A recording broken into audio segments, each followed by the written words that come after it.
సత్య టాక్స్కు స్వాగతం. నేను సిహెచ్వివి సత్యనారాయణ.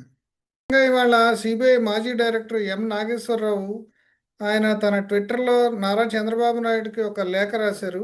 ఆ లేఖలో ఆయన ఆ, చంద్రబాబు నాయుడు నాయకత్వంలోని కూటమి ఆ, లోక్సభలో దక్షిణాదిని దెబ్బతీసే డిలిమిటేషన్ బిల్లుని మద్దతు ఇవ్వడం పట్ల తీవ్రమైన ఆగ్రహం ఏ రకంగా వ్యక్తం చేశారంటే అసలు ఆయన ఇందుకు ఉపయోగించిన భాష కూడా మామూలుగా లేదు. అంటే ఇప్పుడు ఆయన ఏ రోజు అంటే ఆయన ఏ స్థాయికి వెళ్ళిపోయాడంటే ఈ ట్విట్టర్లో పోస్ట్ చేసిన లేఖలో అసలు ఆనాడు తన స్వలాభం కోసం ఆ, తల తన స్వలాభం కోసం అధికారాన్ని సమకూర్చుకోవడానికి మామ ఎన్టీఆర్ని వెనుపోటు పొడిచాడనే దగ్గర నుంచి ఆయన మొదలుపెట్టి ఆ తర్వాత మళ్ళీ అవశేష ఆంధ్రప్రదేశ్లో అధికారంలోకి వచ్చేందుకోసం అప్పుడు కేంద్ర ప్రభుత్వానికి ఆ, రాష్ట్ర విభజనను మద్దతు ఇస్తూ ఇప్పుడు ఆయన లేఖ రాశాడు. లేఖ రాయటం ద్వారా మళ్ళీ ఇంకోసారి కుట్ర చేశాడు ఆంధ్ర జాతి తెలుగు జాతి పట్ల. ఇప్పుడు అదే రకంగా అధికార దాహంతో దక్షిణాది రాష్ట్రాలకి బీజేపీ, ఆర్ఎస్ఎస్ వీళ్ళు చేస్తున్న ఈ కూటమి చేస్తున్న మోసపూరితమైన ఈ కుట్రకి ఆయన మద్దతుదారుగా నిలిచారు. అంటే చంద్రబాబు పట్ల ఎప్పుడో ఒక సందర్భంలో ఇప్పుడు కేసీఆర్ చేసిన విమర్శను కూడా ఆయన ఈ సందర్భంగా కోట్ చేశారు. చంద్రబాబు అంత మోసగాడు దేశ చరిత్రలోనే ఉండబోడని చెప్పేసి కల్వకుంట్ల చంద్రశేఖర్ అన్న మాట పదే పదే చంద్రబాబు నాయుడు నిరూపించుకుంటున్నాడని చెప్పేసి ఆ లేఖలో రాశారు. ఆ లేఖ ఆ, ఆ, అది యాక్చువల్గా ఆయన ఏం రాశారనేది ఒకసారి చదువుతాను. Mister Chandrababu Naidu, to quench your thirst to power back, then you stabbed your uncle NTR in the back.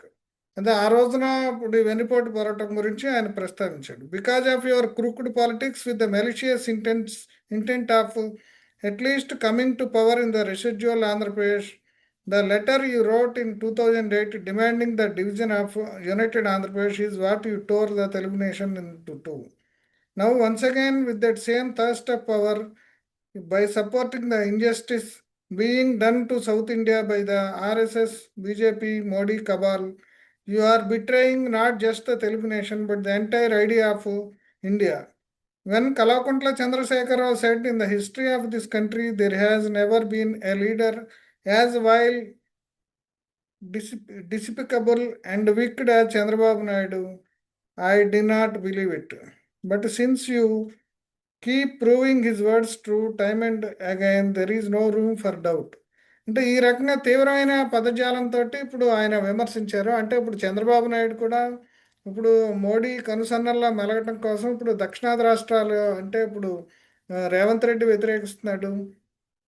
ఇప్పుడు అటు ఆ, స్టాలిన్ వ్యతిరేకిస్తున్నాడు. ఇప్పుడు కేరళలో పినరాయి విజయన్ గవర్నమెంట్ వ్యతిరేకిస్తుంది. అట్లాగే పశ్చిమ బెంగాల్ చూస్తే మమతా బెనర్జీ ఈ విభజన చేసే పద్ధతిని ఇప్పుడు వ్యతిరేకిస్తున్నారు. ఎందుకంటే ఇవి విభజనలో ఇప్పుడు ఉత్తరప్రదేశ్ బీజేపీకి అధికారం ఆ, పట్టు ఉన్న ఆ, ఈ ఉత్తరప్రదేశ్ అట్లాగే ఇప్పుడు రాజస్థాన్, బీహార్లకి లబ్ధి చేకూరుతుందని ఇప్పుడు ఆ దానికి పరిష్కారం ఆ సమస్యకు పరిష్కారం అనేది చూడకుండా ఇప్పుడు ఏదన్నా దాని మీద ప్రజల్లో చర్చ పెట్టకుండా ఇప్పుడు సడన్గా ఈ మహిళా బిల్లు చాటున ఈ మహిళా బిల్లుకి దీన్ని కలిపి ఇప్పుడు డిలిమిటేషన్ బిల్ని కలిపి ఇప్పుడు లోక్సభలో ప్రవేశపెట్టి దాన్ని ఏదో ఆమోదింప చేసుకోవాలి. ఎందుకంటే మహిళా బిల్లును వ్యతిరేకించే ధైర్యం ఎవరు చేయరు ప్రతిపక్షాలు అనేది ఆ, మోడీ ప్రభుత్వం అనుకుంది. అయితే ఆ ఎత్తుగడ బెడిసి కొట్టింది. ఇప్పుడు ఎన్నికల టైం అయినప్పుడు కూడా ఈ ఈ వ్యవహారంలో మహిళా బిల్లు కనుక సపరేట్గా తీసుకొస్తే మేము దానికి మద్దతు ఇస్తామని చెప్పేసి ప్రతిపక్షాలు చెప్పాయి. డిలిమిటేషన్ అనేది చాలా పెద్ద వ్యవహారము. దేశవ్యాప్తంగా మొత్తంగా కూడా పవర్ స్ట్రక్చర్ని మార్చే ప్రక్రియ కాబట్టి దాన్ని ఇప్పుడు ఆమోదించలేము సరైన అధ్యయనం లేకుండా అని చెప్పేసి ప్రతిపక్షాలు చెప్పాయి. అయితే దీనికి ఏదో ఒక రాజీ ఫార్ములా కింద నరేంద్ర మోడీ, అమిత్ షాలు ఏదో 50% పెంచుతామని చెప్పేసి 50% ప్రతి రాష్ట్రంలోనూ పెంచుకుంటూ వస్తామని చెప్పారు. అయితే అది అబద్ధం అని చెప్పేసి వాళ్ళ చర్చల్లో తేలిపోయింది. ఎందుకంటే ఇప్పుడు ఆ 50% పెంచే విషయాన్ని బిల్లులో వాళ్ళు ఆ, పొందుపరచడానికి అంగీకరించలేదు. అంటే ఏదో ఒక ప్రామిస్ గతంలో ఇప్పుడు ఆంధ్రప్రదేశ్ కనుక ప్రత్యేక హోదా ఇస్తాము రకరకాల ప్రామిస్లు సభలో చేసినట్టు ఇప్పుడు వాళ్ళు ఆ సభలో ఏదో ప్రామిస్లు చేసి ప్రస్తుతానికి బండి నడుపుదామని చెప్పేసి ప్రయత్నం చేశారు. అది ఇప్పుడు నెక్స్ట్ ఏంటంటే డిలిమిటేషన్ కమిటీ వచ్చాక డిలిమిటేషన్ కమిటీ ఈ జనాభా ప్రకారం ఎన్ని నియోజకవర్గాలు ఉండాలి, జనాభా తగిన విధంగా అనేది ఇప్పుడు అది నిర్ణయిస్తుంది. దాని నిర్ణయం అనేది ఫైనల్. ఆ డిలిమిటేషన్ కమిటీ నిర్ణయాన్ని సుప్రీంకోర్టులో కూడా ఎవరు సవాల్ చేయలేరు. ఈ విషయాలన్నీ అసలు ప్రజల దృష్టికి రాకుండా ఏదో కనుమరుగుపరిచి తామేదో చాలా ఉదారంగా ఇప్పుడు ఈ 50% సీట్లకి పెంచడానికి ఒక మార్గం చూపిస్తే ప్రతిపక్షాలు ఒప్పుకోలేదని ఒక నిందన వేయటం ద్వారా వాళ్ళు ఈ బిల్లును పాస్ చేసుకోవడానికి ట్రై చేశారు. అయితే అది బెడిసి కొట్టింది. ముఖ్యంగా చంద్రబాబు నాయుడు విషయంలో తీవ్రమైన విమర్శలు రావడానికి కారణం ఏంటంటే చంద్రబాబు నాయుడు దక్షిణాది రాష్ట్రాల్లో ఒక పెద్ద లీడరు. ఇంతకుముందు నేషనల్ రాజకీయాల్లో చాలా ఆయన కీలక పాత్ర వహించాడు. ఇప్పుడు ఈ స్టాలిను లేదంటే మమతా బెనర్జీ ఇవి వీళ్ళ అంటే వీళ్ళ కంటే కూడా సీనియర్ లీడరు. ఇప్పుడు దక్షిణాది రాష్ట్రాలకు ఇటువంటి సమస్యలు వచ్చినప్పుడు ఆయన తన నాయకత్వంలో ఇప్పుడు దీని పరిష్కారాన్ని కృషి చేయాలి. కనీసం మోడీతోటి తనకు ఏదైనా మొహాటం ఉన్నా సరే ఈ విషయాన్ని ఇప్పుడు ఏదో రకంగా ఇప్పుడు అందరూ కలిసికట్టుగా ఒక పరిష్కారాన్ని వెతకటానికి తన పెద్దరికంతో తను ప్రయత్నం చేయాలి. అంటే అది ఇప్పుడు ఆయన ఎందుకు చేయట్లేదంటే ఇప్పుడు గతంలో కూడా ఈ మోడీతోటి పెట్టుకుంటే కష్టం అని ఇప్పుడు అందుతో తన రాష్ట్రంలో ఇప్పుడు ఒకసారి మోడీ షాక్ ఆయన చూస్తున్నాడు.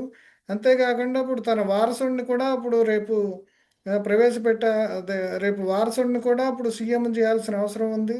ఇప్పుడు రాష్ట్రంలో ఇప్పుడు ఆ, ఇటు తను ఏదైనా సరే కొంచెం అటు ఇటుగా ఉంటే మళ్ళా మోడీ మోడీ మళ్ళా జగన్మోహన్ రెడ్డిని కూడా ప్రోత్సహించే ప్రమాదం ఉంది.